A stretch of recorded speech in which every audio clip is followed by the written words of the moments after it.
Ao comunicar às autoridades, a investigadora Letícia foi enviada imediatamente. Chegando ao local, ela se deparou com um corpo em avançado estado de decomposição. Mas algo chamou sua atenção. Uma jaqueta preta.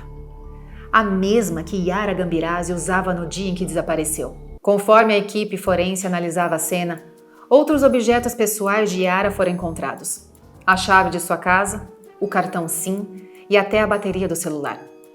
E então, a confirmação de que aquele corpo era o corpo da jovem.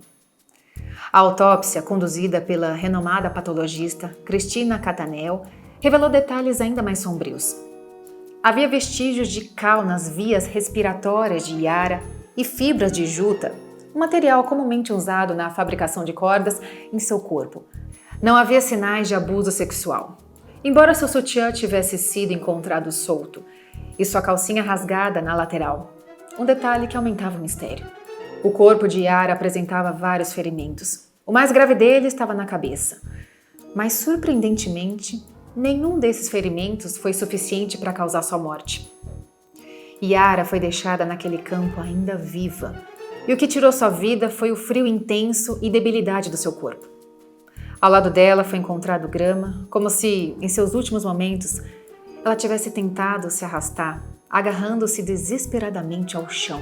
A perícia forense tentou de tudo para encontrar qualquer pista, mas o corpo exposto por 3 meses ao rigor do clima tornou o trabalho deles incrivelmente difícil.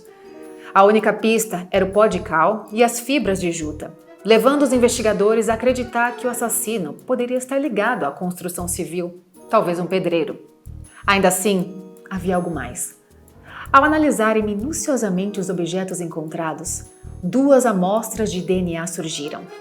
Uma na bateria do celular de Yara e outra em suas roupas íntimas. No entanto, o banco de dados não trouxe nenhuma correspondência. O que sabiam era que o DNA pertencia a um homem e ele tinha olhos claros, azuis ou verdes. Assim, ele ficou conhecido como Desconhecido 1. Agora, a grande questão permanecia. Quem era esse homem misterioso e o que o ligava a Yara? A investigação se tornava mais intrigante e desesperadora a cada nova descoberta. O DNA é um fator bastante presente e importante nesse caso. E como é um tema ainda bastante complexo, contamos com um especialista para nos ajudar com possíveis dúvidas. Quando a gente tem uma amostra de DNA, nós conseguimos identificar várias características de uma pessoa apenas com aquela amostra. Como assim?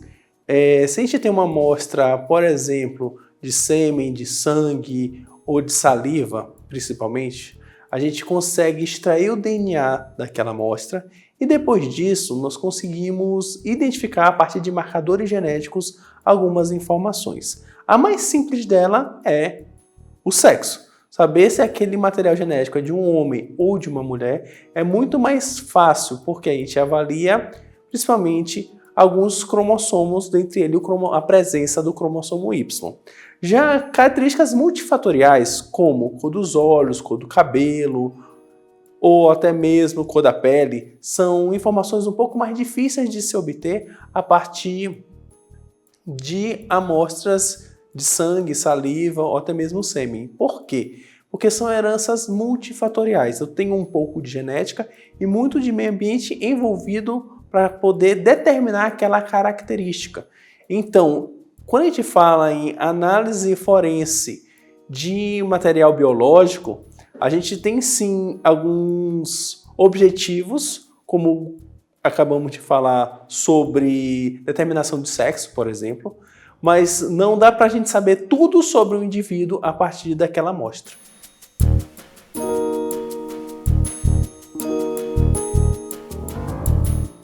Para expandir e acelerar a busca pelo assassino, a investigadora Letícia decidiu dividir a investigação em frentes diferentes.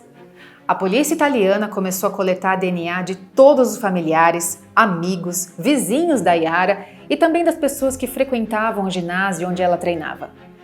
Enquanto isso, a polícia militar focava em algo ainda mais preciso: o rastreio telefônico. Eles cruzaram os dados dos celulares que estavam em Brembate di Sopra e Tinolo di Sola no fatídico dia 26 de novembro de 2010. O critério era simples. Qualquer pessoa cujo número de celular tivesse aparecido em ambos os locais naquele dia teria que fornecer uma amostra de DNA. A investigação se tornava cada vez mais ampla e minuciosa. O processo, no entanto, era lento e árduo.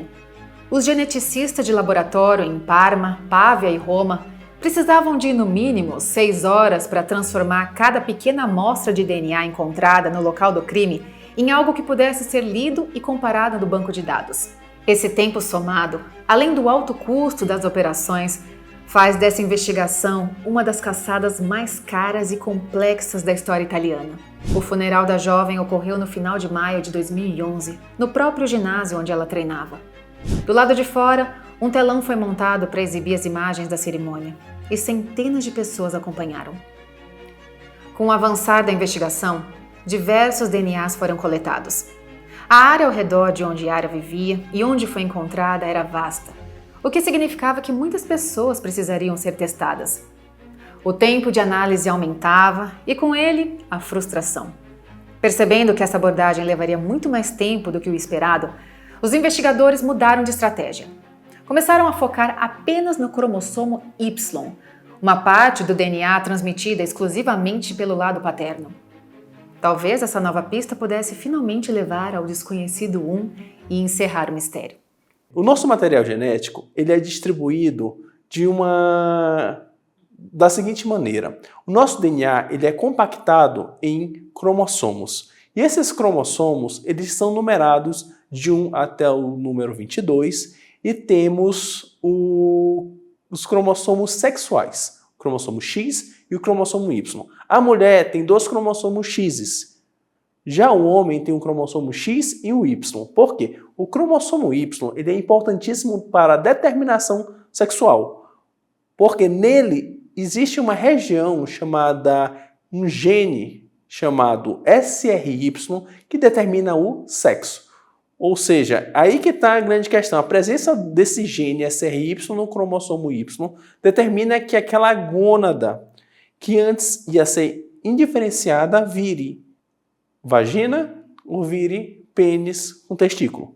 E aí que está a nossa grande questão. Saber dessa informação, só com isso a gente já sabe se uma amostra é proveniente de um homem ou de uma mulher. Porque a gente vai avaliar regiões do cromossomo Y naquela amostra e, além disso, de identificar o cromossomo Y, é muito mais fácil, por exemplo, identificar um homem, a paternidade de um homem, se a gente pensar num teste de paternidade, de um menino do que de uma menina. Porque aí só precisa avaliar o cromossomo Y, visto que aquele homem passou o cromossomo Y para o seu filho. E aquele cromossomo Y vai ser idêntico do filho com o pai.